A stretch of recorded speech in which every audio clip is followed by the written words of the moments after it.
اس لیے عصر اور فجر کی نماز کو بڑی خصوصیت دی گئی ہے۔ اسلام کے اندر ان دونوں نمازوں کو بخصوصی اہتمام کیا جائے، کیونکہ انہی دونوں وقتوں کے اندر انسان کے اعمال اللہ تبارک و تعالیٰ کے پاس پہنچائے جاتے ہیں۔ رات کا عمل آنے سے پہلے اور رات کا عمل دن کے آنے سے پہلے اللہ رب العالمین تک پہنچا دیے جاتے ہیں۔ آخری چیز جو میں بتانا چاہتا ہوں، اللہ کے نبی جناب محمد رسول اللہ صلی اللہ علیہ وسلم نے فرمایا، اے لوگو، اللہ کے سامنے نور حائل ہے۔ اللہ رب العالمین کے سامنے نور حائل ہے۔ اگر اللہ رب العالمین اپنے پردے کو ہٹا دے بھی، اللہ کے نبی جناب محمد رسول اللہ صلی اللہ علیہ وسلم نے کیا فرمایا، اللہ کے سامنے نور حائل ہے، اگر وہ اسے ہٹا دے بھی، اپنے پردے کو ہٹا دے بھی، تو ساری دنیا انسانیت جل کر کے خاک ہو جائے گی۔ جہاں تک وہ نور پڑے گا سارے کے سارے لوگ جل کر کے خاک ہو جائیں گے۔ یہ تمام آیتیں اس بات پر دلیل ہے کہ اللہ تبارک و تعالیٰ کو دیکھا نہیں جا سکتا ہے دنیا کی زندگی کے اندر۔ یہ اللہ کے نبی جناب محمد رسول اللہ صلی اللہ علیہ وسلم نے خود فرمایا۔ تو اسی طریقے سے حضرت موسیٰ علیہ السلام بھی اللہ رب العالمین کو دیکھنا چاہتے تھے۔ موسیٰ علیہ السلام نے بضد کیا، اے اللہ رب العالمین میں تجھے دیکھنا چاہتا ہوں۔ اللہ رب العالمین نے فرمایا، اے موسیٰ تم مجھے نہیں دیکھ سکتے۔ کہا نہیں، اے اللہ میں تجھے دیکھنا چاہتا ہوں۔ اللہ تبارک و تعالیٰ نے فرمایا، لن ترانی، تو مجھے نہیں دیکھ سکتا۔ موسیٰ علیہ السلام بضد ہو گئے، اے اللہ رب العالمین میں تجھے دیکھنا چاہتا ہوں۔ اللہ رب العالمین نے فرمایا، پھر اے موسیٰ جب تم مجھے دیکھنا چاہتے ہو تو اپنی نگاہ کو اس پہاڑ کے اوپر ٹکاؤ، کوہ طور کے اوپر۔ اللہ رب العالمین نے فرمایا، اے موسیٰ تم اپنی نگاہ کو اس پہاڑی کے اوپر ٹکاؤ، دیکھنے کی کوشش کرو۔ اگر تمہاری نگاہ اس پہاڑ کو دیکھنے کی طاقت رکھتی ہے تو یقیناً تم مجھے دیکھ سکتے ہو۔ حضرت موسیٰ علیہ السلام نے اپنی نگاہ کو پہاڑ پر ٹکایا، پہاڑ کو دیکھنا شروع کیا، یہاں تک کہ اللہ رب العالمین نے اپنی تجلی کو، اپنے نور کو اس پہاڑ کے اوپر ڈالا۔ پہاڑ کے اوپر نور پڑتے ہوئے پورا پہاڑ ریزہ ریزہ ہو گیا، پہاڑ ریزہ ریزہ ہو گیا۔ حضرت موسیٰ علیہ السلام بے ہوش ہو کر کے گر پڑے۔ پہاڑ کو دیکھا تو پہاڑ ریزہ ریزہ ہو گیا۔ موسیٰ علیہ السلام بے ہوش ہو کر کے گر پڑے۔ جب ہوش آیا تو کہنے لگے، اے اللہ تو حرام سے پاک ہے، میں تیری طرف رجوع کرتا ہوں اور میں پہلا مسلمان ہوں۔ قال سبحانک تبت الیک وانا اول المؤمنین۔ حضرت موسیٰ علیہ السلام نے فرمایا، اے اللہ رب العالمین تو پاک ہے، میں تجھ سے توبہ اور استغفار کرتا ہوں، میں رجوع کرتا ہوں، وانا اول المؤمنین، اور میں ایمان والوں میں سب سے پہلا شخص ہوں۔ حضرت موسیٰ علیہ السلام نے بھی اللہ تبارک و تعالیٰ کو نہیں دیکھا، کسی نے نہیں دیکھا۔ آنکھیں ایسی بنائی نہیں اللہ رب العالمین نے کہ کوئی کسی کو اللہ رب العالمین کو دیکھ سکے۔ میں نے بارہا کہا ہے کہ یہ آنکھیں ہماری جو اللہ رب العالمین نے بنائی ہے، یہ اوریجنل ہماری آنکھیں نہیں ہیں۔ اوریجنل آنکھ تو اللہ رب العالمین کی ہے کہ وہ اللہ رب العالمین دیکھتا ہے۔ ہماری آنکھیں جو ہیں محتاج ہیں دوسری روشنی کی۔ جب تک دوسری روشنی ہمارے آنکھوں کو ٹچ نہیں ہوتی، ہمارے دیکھنے کی صلاحیت ختم ہو جائے گی۔ جب دوسری روشنی ہماری آنکھ کو لگتی ہے تب اس کے اندر چارج ہوتا ہے، تب ہم دوسرے کو دیکھ پاتے ہیں۔ جب تک ہماری آنکھوں کو دوسری روشنی نہیں پہنچتی ہے، ہماری آنکھیں دوسرے کو دیکھنے کی صلاحیت نہیں رکھتی ہیں۔ آپ رات کی تاریکی میں رہیے، رات کی تاریکی میں رہیے، جب ساری لائٹیں بجھا دی جائیں تو آپ کسی چیز کو بھی نہیں دیکھ سکتے، کیونکہ آپ کی آنکھیں ایسی اللہ رب العالمین نے بنائی نہیں۔ لیکن جب وہی बिजली की रोशनी आपकी आंखों के ऊपर पड़ती है, जब सूरज की रोशनी आपकी आंखों पर पड़ती है, तब जाकर के आपको देखने की सलाहियत होती है, वरना किसी की आंखें रात की तारीकी में देख नहीं सकती है। और रात की तारीकी में देखने वाला, समंदरों की तह में देखने वाला, रात की तारीकी में पहाड़ों में चलने वाले ये कीड़े मकोड़ों को देखने वाला सिर्फ अल्लाह रब्बुल आलमीन है। अल्लाह रब्बुल आलमीन की वो जात है जो अल्लाह रब्बुल आलमीन देख ले, और वरना इंसान की आंखें अल्लाह रब्बुल आलमीन ने ऐसी नहीं बनाई है। हाँ, देखने का वक्त आएगा, वो मैं आपके सामने रखता हूँ, आप अल्लाह रब्बुल आलमीन को देख सकते हैं। कब? मरने के बाद, जबकि आप जन्नती होंगे तब। मरने के बाद जब आप जन्नती होंगे तब। हज़रत सुहैब रज़ियल्लाहु ताला अन्हु से रिवायत है, सुनिए, सही मुस्लिम की रिवायत है। जब आप मर जाएंगे और मरने के बाद जब आप जन्नत में जाएंगे, तब जाकर के आप अल्लाह रब्बुल आलमीन को देख सकते हैं। सही मुस्लिम की रिवायत है, सुनिए। अल्लाह के नबी जनाब मोहम्मद रसूलुल्लाह सल्लल्लाहु अलैहि वसल्लम ने फरमाया, इज़ा दखला अहलुल जन्नतिल जन्नह, जब जन्नत वाले जन्नत में पहुंच जाएंगे, जब अल्लाह रब्बुल आलमीन क़यामत के दिन फैसला फरमाएगा, जन्नती जन्नत में चला जाएगा, जहन्नमी जहन्नम में चले जाएंगे, तो जन्नती वालों से अल्लाह रब्बुल आलमीन फरमाएगा, ऐ मेरे बंदे, क्या तुम्हें और किसी चीज की ख्वाहिश है?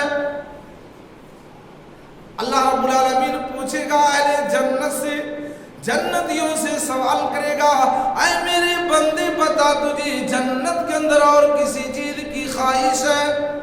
बंदा कहेगा, अल्लाह रब्बुल आलमीन, तूने मेरे चेहरे को रौनक बना दिया, जहन्नम से बचा लिया, जन्नत की ऐश व आराम की जगह तूने मुझे अता कर दी।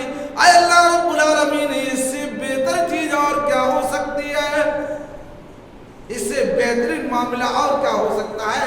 हमें और इस किसी चीज की ख्वाहिश नहीं है। तो अल्लाह रब्बुल आलमीन इस जन्नत से बेहतरीन चीज अपने बंदे को अता फरमाएगा। जन्नत जिसे मिल जाए उसे, उसकी क्या खुशनसीबी, ज़हे नसीब की जन्नत में दाखिल हो गया। अल्लाह रब्बुल आलमीन फरमाएगा, ऐ मेरे बंदे, तुझे जन्नत से भी बेहतरीन चीजें अता करने वाला हूँ। अल्लाह रब्बुल आलमीन अपने चेहरे से पर्दे को हटाएगा। अल्लाह रब्बुल आलमीन को सारे जन्नती लोग देखते हुए होंगे। वज़ूहुन यौमइज़िन नाज़िरा इला रब्बिहा नाज़िरा, उस दिन बहुत सारे चेहरे अपने रब का दीदार करते हुए होंगे, बहुत सारे चेहरे खुशू खुर्रम होंगे। वज़ूहुन यौमइज़िन नाज़िरा इला रब्बिहा नाज़िरा, उस दिन बहुत सारे चेहरे खुशू खुर्रम होंगे, उनके चेहरे चमकते हुए होंगे और अपने रब का दीदार करते हुए होंगे। तो जन्नती लोग अपने रब को देखेंगे क़यामत के दिन।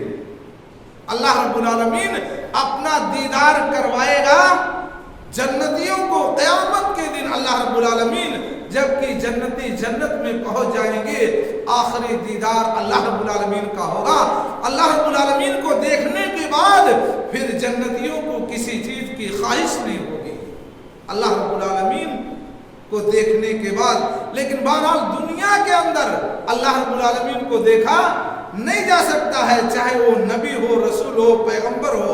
और आपने जो देखने वाली बातें सुनी है वो सिर्फ किस्से कहानियों के अंदर है, कव्वालियों के अंदर वो सारी चीजें बयान की गई है कि अल्लाह के नबी को अल्लाह के नबी ने अल्लाह रब्बुल आलमीन को देखा, इतना करीब से देखा, यहाँ तक बातें हुई, पर्दे के पीछे से बातें हुई, क्योंकि अल्लाह रब्बुल आलमीन डायरेक्ट किसी से बात नहीं करता है। आइए मैं सुनाता हूँ आपको कुरान के हवाले से, जो भी बात मैं बोलूँगा वो कुरान का हवाला दूंगा आपको, और जनाब मोहम्मद रसूलुल्लाह सल्लल्लाहु अलैहि वसल्लम की सही हदीस। अल्लाह रब्बुल आलमीन डायरेक्ट किसी से बात नहीं करता है। आप सूरह शूरा उठाइए, सूरह शूरा आयत नंबर 50 में 51 में اللہ تبارک و تعالیٰ نے بیان فرمایا اللہ رب العالمین ڈائریکٹ آمنے سامنے اپنے نبی سے بات نہیں کرتا ہے، کسی سے بھی نہیں کرتا ہے، چاہے وہ نبی ہو رسول ہو کوئی بھی ہو۔ اللہ رب العالمین سے بات کرنے کا 3 طریقہ اللہ رب العالمین نے قرآن میں بیان کر دیا ہے۔ وہ کیا ہے؟ وَمَا كَانَ لِبَشَرٍ أَن يُكَلِّمَهُ اللَّهُ إِلَّا وَحْيًا۔ اللہ رب العالمین کے لیے جائز اور درست نہیں ہے، اللہ رب العالمین کسی انسان سے ڈائریکٹ بات نہیں کرتا۔ مَا كَانَ وَمَا كَانَ لِبَشَرٍ أَن يُكَلِّمَهُ اللَّهُ إِلَّا وَحْيًا۔ اللہ رب العالمین کسی انسان سے ڈائریکٹ بات نہیں کرتا ہے مگر اس کے لیے وحی کا نزول فرماتا ہے۔ اللہ رب العالمین جب کسی نبی سے بات کرتا ہے تو اپنے وحی کا نزول فرماتا ہے، جبریل امین کو بھیجتا ہے۔ بات کرنے کا سب سے پہلا طریقہ اللہ رب العالمین اپنے نبی کو کسی چیز کا آگاہ کرتا ہے۔ اللہ کے نبی کے پاس کون آتے تھے؟ جبریل امین۔ جبریل امین آ کر کے اللہ کی بات نبی تک پہنچاتے تھے، دوسرا کوئی اس کے اندر بیچ میں نہیں۔ تو اللہ رب العالمین نبی سے بات کرنے کا پہلا طریقہ بیان کیا، وحی کے ذریعے سے اللہ رب العالمین اپنے بندے سے بات کرتا ہے۔ دوسرا طریقہ اللہ رب العالمین نے فرمایا او من وراء حجاب، اللہ رب العالمین پردے کے پیچھے سے بات کرتا ہے، جس طریقے سے میراج میں اللہ کے نبی کو پردے کے پیچھے سے بات ہوئی، آمنے سامنے نہیں۔ اللہ رب العالمین نے بلایا اپنے پاس، لیکن اللہ اور نبی کے درمیان پردہ حائل تھا، پردے کے پیچھے سے باتیں ہوئی، ڈائریکٹ باتیں ہوئی لیکن پردے کے پیچھے سے بات ہوئی۔ اللہ تبارک و تعالیٰ نے اپنے سامنے اپنے نبی کو کھڑا کر کے بات نہیں کیا۔ او یرسل رسولا فیحیی باذنہ، یا اللہ رب العالمین رسولوں کو بھیجتا ہے۔ اللہ رب العالمین کسی کے حکم کو جو چاہے وہی کر دے، اس کے دل میں اس بات کو اللہ رب العالمین ڈال دیتا ہے۔ اللہ رب العالمین کوئی بات اس طریقے سے سیدنا ابراہیم علیہ السلام کے دل میں اللہ تبارک و تعالیٰ نے بات ڈال دیا، خواب کے ذریعے سے۔ خواب میں دیکھا کہ میں اپنے بیٹے ابراہیم کو ذبح کر رہا ہوں۔ قال یا بنی انی اری فی المنام انی اذبحک فانظر ماذا تری۔ ابراہیم علیہ السلام نے فرمایا اے میرے بیٹے، میں نے خواب میں دیکھا میں تمہیں ذبح کر رہا ہوں، فانظر ماذا تری، اے میرے بیٹے تیری کیا رائے ہے؟ تو اللہ رب العالمین نے ابراہیم علیہ السلام کو اپنے بیٹے کو ذبح کرنے کا حکم خواب کے ذریعے سے بیان فرمایا کہ اے ابراہیم، اے میرے دوست، اپنے بیٹے ابراہیم، اپنے بیٹے اسماعیل کو میرے راستے میں قربان کر دو۔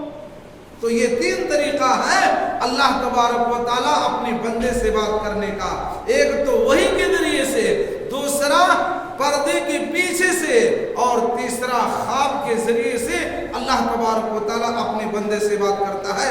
اس کے علاوہ چوتھا کوئی طریقہ نہیں ہے جو اللہ تبارک و تعالیٰ اپنے بندے سے بات کرے۔ تو اللہ رب العالمین کی شان ہے کہ اللہ رب العالمین اپنے بندے سے ڈائریکٹلی آمنے سامنے بات نہیں کرتا ہے۔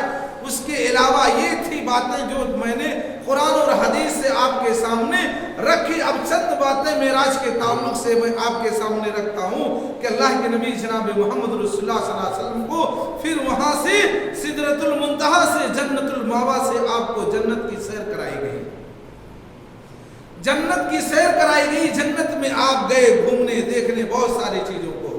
اللہ کے نبی جناب محمد رسول اللہ صلی اللہ علیہ وسلم نے فرمایا پھر مجھے جنت میں داخل کیا گیا، میں نے دیکھا کہ اس کے اندر انتہائی عمدہ موتیوں کی قبیاں ہیں اور اس کی مٹی کستوری کی ہے۔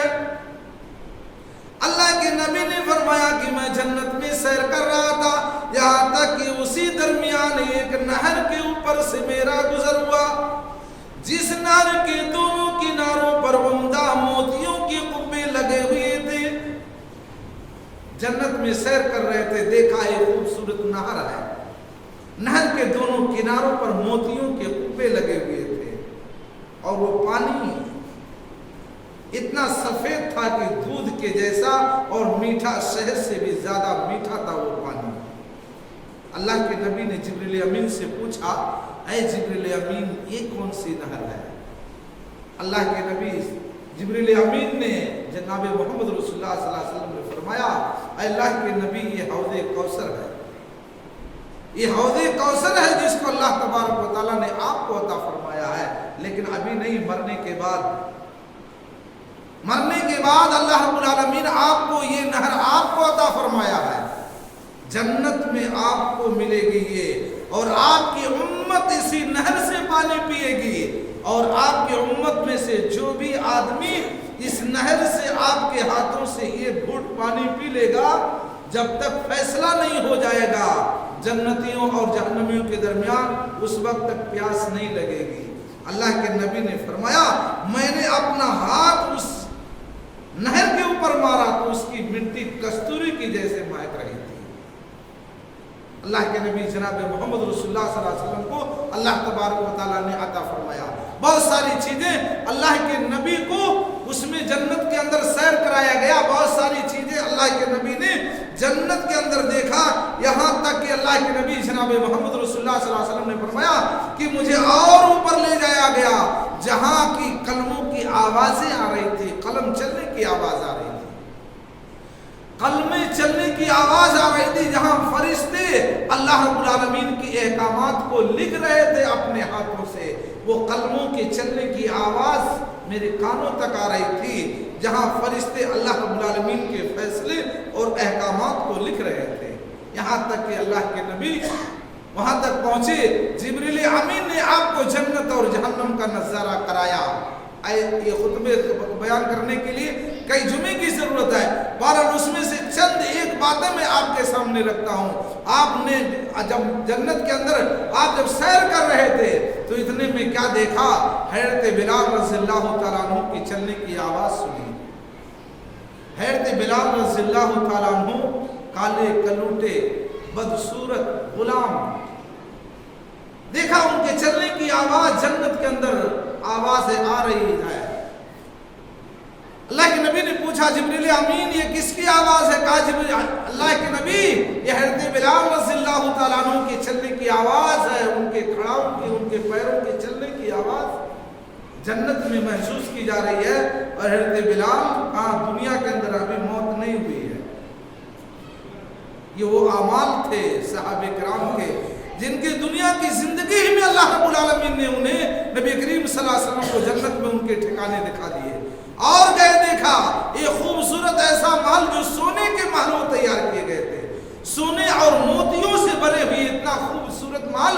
अल्लाह के नबी ने फरमाया, मैंने अपने ज़हन दिमाग में सोचा भी नहीं होगा कि उतना खूबसूरत महल। अल्लाह के नबी ने फरमाया, मैं सोचा कि इस महल के अंदर दाखिल हो जाता तो बहुत अच्छा होता। जिब्रील अमीन से पूछा, अल्लाह के नबी ये किसका महल है? कहा, ये उमर बिन खत्ताब रज़ियल्लाहु तआला अन्हु का है। ये महल उमर बिन खत्ताब रज़ियल्लाहु तआला अन्हु का है। अल्लाह के नबी ने सोचा कि मैं जन्नत इस महल के अंदर दाखिल हो जाऊं, लेकिन आए उमर, तेरी गैरत ने मुझे इस चीज की इजाजत नहीं दी कि बगैर तुझसे पूछे तेरे महल के अंदर मैं कैसे दाखिल हो सकता हूं। अल्लाह रब्बुल आलमीन ने उन लोगों के लिए जन्नत दुनिया ही में बना दिया। रज़ियल्लाहु अन्हुम व रज़ू अन्हु ज़ालिका लिमन खशिया रब्बह, अल्लाह उनसे राजी हो गया, वो अल्लाह रब्बुल आलमीन से राजी हो गए, वो अल्लाह रब्बुल आलमीन से डरते रहे। उनके दिलों में अल्लाह रब्बुल आलमीन का डर था, खशियती अल्लाह रब्बुल आलमीन का तकवा उनके दिलों के अंदर मौजूद था।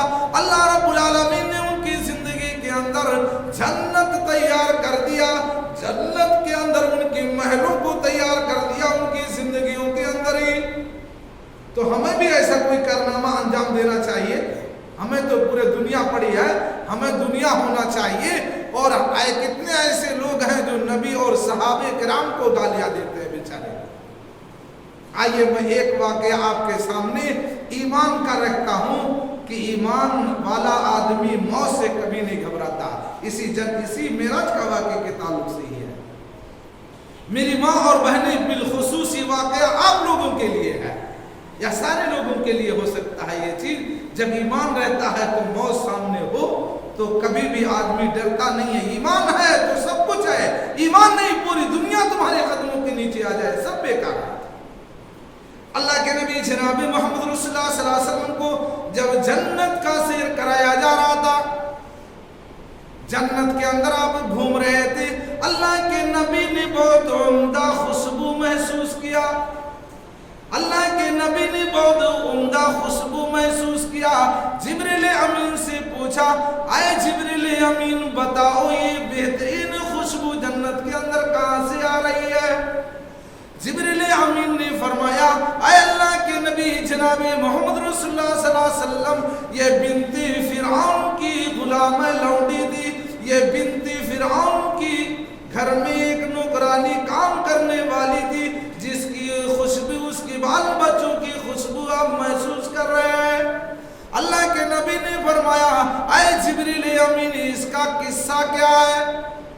जिब्रील अमीन ने फरमाया, एक मर्तबा का वाकया है कि बिनते फिरौन की बेटी को वो नौकरानी कंगी कर रही थी। वो नौकरानी अल्लाह वाली थी, ईमान वाली थी, फिरौन की बेटी को कंगी कर रही थी। कंगी करने के दरमियान उसके हाथ से वो कंगी जमीन पर गिर पड़ी। उस नौकरानी ने क्या कहा? बिस्मिल्लाह कह करके उस कंगी को उठाया। बिस्मिल्लाह कह करके उस कंगी को उस नौकरानी ने उठाया। उठाने के बाद बिनते फिरौन ने क्या कहा? फिरौन की बेटी ने क्या कहा? मेरा बाप, अल्लाह मेरा बाप है। उसको भी, उसकी बेटी के दिमाग में भी ये बात मौजूद थी कि सारे जहान का रब मेरा बाप ही है। वाना रब्बुकुमुल आला कहने वाला, चैलेंज करने वाला पूरी दुनिया को, वाना रब्बुकुमुल आला, मैं पूरी दुनिया वालों का रब हूँ। बेटी ने कहा मेरा बाप का नहीं, तेरा बाप नहीं, मेरा अल्लाह है और तेरे बाप का भी वो अल्लाह है, मेरा रब भी है, तेरे बाप का भी रब है। उस लड़की ने कहा क्या मैं ये खबर अपने बाप को पहुंचा दूं? कहा पहुंचा दे, कोई बात नहीं है। फिरौन की बेटी ने ये खबर अपने बाप फिरौन तक पहुंचाई। फिरौन ने उस नौकरानी को बुलाया, कहा मेरे अलावा तू किसी दूसरे को रब मानती है? उस नौकरानी ने क्या कहा?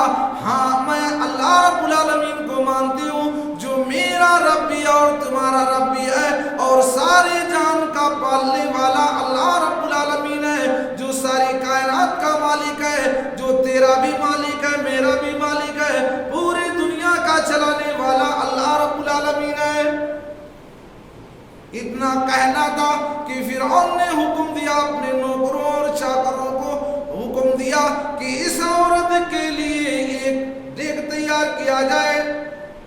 एक बहुत बड़ा डेग लाया गया, तांबे का डेग लाया गया, और नीचे से आग लगाई गई। उसके अंदर इतना तेल डाल दिया गया